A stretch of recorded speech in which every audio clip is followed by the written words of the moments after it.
Live from Los Angeles, welcome back to Good Morning LaLa. So many of us wish to help people in grief, and today we have expert right here. Kimberly Calabrese is in the house to help us deal with loss, to help us deal with people that are dealing with loss. Thank you so much for having me. Yeah, thanks for being here. Tell us a little bit about your message and what your mission is. Well, my mission is first I'd like to point out what makes the book unique is the book is not for the grieving parents. Got it. This is for how friends, family, coworkers, teachers, doctors, hairdressers, how they can support us. Because I truly believe that people want to support us, they just don't know what to do. I can so relate to this, having had a stillborn at 22. When that happened, I think that it was really confusing for everyone around me. I'm sure it was really hard. Like, do they reach out? Do they not? Do they bring it up? Do they not bring it up? How do they deal with that? Right, so that's why this is a step-by-step guide from the time you get the phone call. I think it's also important to remember that we lose our immediate family at the beginning when we lose a child. An example of that would be, my mom had just lost a grandchild. So she was no support for me and I was no support for her. So it's really important that our friends understand how to put a team together to support us. And we don't have that. And again, it's easier to, if you don't know what your role is, it's easier just to walk away and not deal with it. And it's a very hard subject to deal with because when you see someone suffering, you want to help them. For sure. So Kimberly, at what point in your grieving process did you realize I need to write this book? 16 years later. Wow.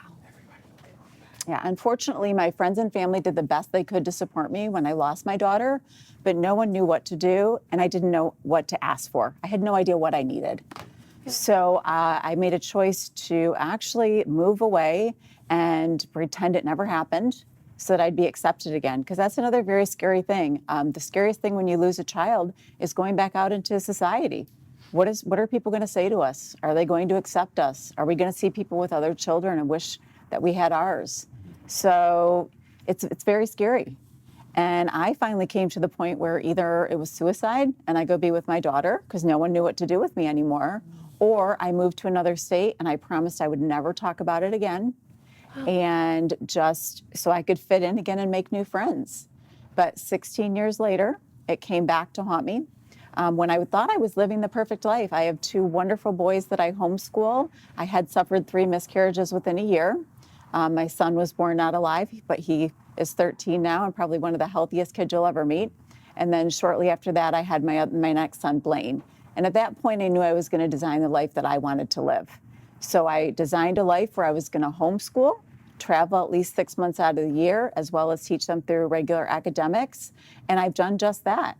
But in 2016, I became severely depressed. And I thought, what is wrong with you? You're living your dream life. You finally have your healthy boys. You homeschool, you travel. We were just in China for 5 weeks. What's wrong with you? And I couldn't figure it out. So that's when I reached out and hired a coach and realized that I had never faced any of my losses. And even though I kept putting one foot in front of the other, it had caught up with me. But it was 16 years later. And then I started reaching out to, for the very first time, I joined groups of parents who had lost children. I interviewed hundreds and hundreds of people for the book to try to come up with a solution once I realized that they had all gone through what I've gone through, but some had completely lost their friends and family over it because they had no idea what to do with them. They expect us to just move on. So then I started studying men. And I was noticing these men were joining these groups 8, 9, 10 years after the loss of their child by themselves. So I took a big interest in that. And it was because men are taught you don't cry, you don't grieve, you carry on with the family. So I realized there was a huge need for them. So I interviewed lots of them for the book. And then what about siblings?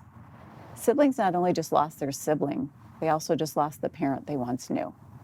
So I interviewed siblings from some had no idea what death even was, as young as that, to older siblings, and realized what a need there was to make sure that they're taken care of, because we will never be the same person again, but everybody has an opportunity to play a role on who we will become.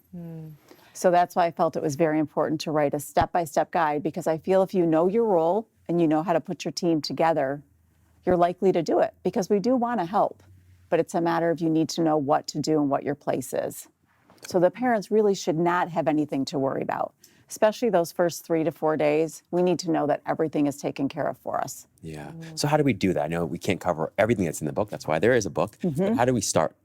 You start by getting the book before it ever happens to you. Because honestly, if you get a phone call, you've already missed chapters 1 and 2. Because again, as I mentioned, we don't have our immediate family for support at the beginning. So you need to know already how to put that team together, because there's no time. You know, you've got 3 to 4 days that are very crucial, and we really need you. Yeah. So that's what we realized in writing the book, that getting it after is too late. But the book truly is for everybody. It's not for us. You know, like I said, returning back to work was one of the worst things I had ever gone through. So because people didn't know what to do with me. So it's very important that people are educated, and that's why my mission is to get out there and speak to as many people as I can and make a difference in this community. Great. Well, tell people where they can find and follow you and get the book.